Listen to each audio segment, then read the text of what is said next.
अस्सलाम वालेकुम guys, welcome back to my YouTube channel. कैसे हैं आप लोग? उम्मीद करती हूँ सब ठीक होंगे। आज हमारी रेसिपी है स्ट्रॉबेरी शेक। स्ट्रॉबेरी चाहिए हमें 15 से 20 अदद, दूध चाहिए हमें हाफ kg, खजूरें इसके साथ हम लेंगे 5 से 6 अदद। चीनी अपने टेस्ट के हिसाब से रखें, कुछ लोग ज़्यादा पसंद करते हैं और कुछ कम। ये हमारी रेसिपी रमज़ान स्पेशल है, आप इसको ज़रूर ट्राई कीजिएगा। हमने जग में डाल दिया है इसको ग्राइंड करने के लिए। देखिए ये एक इतना स्मूदी सा शेक बन जाएगा। आप इसको रमज़ान में ज़रूर ट्राई कीजिए।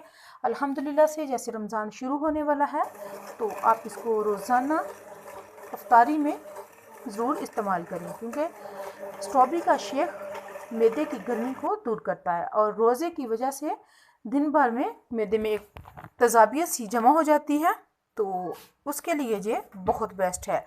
रमज़ान स्पेशल है हमारी स्ट्रॉबेरी, तो इसको ज़रूर ट्राई कीजिएगा और अपना फीडबैक मुझे ज़रूर दीजिएगा। अगर मेरी वीडियो आपको अच्छी लगे तो प्लीज़ मेरी वीडियो को लाइक कीजिएगा, सब्सक्राइब कीजिएगा मेरे चैनल को और अपना फीडबैक कमेंट में ज़रूर दीजिएगा। साथ में लगे बेल आइकन को दबाना मत भूलिएगा, तो इससे मेरी आने वाली वीडियो आप तक पहुंचती रहे। मिलते हैं नई वीडियो के साथ। अल्लाह हाफिज़।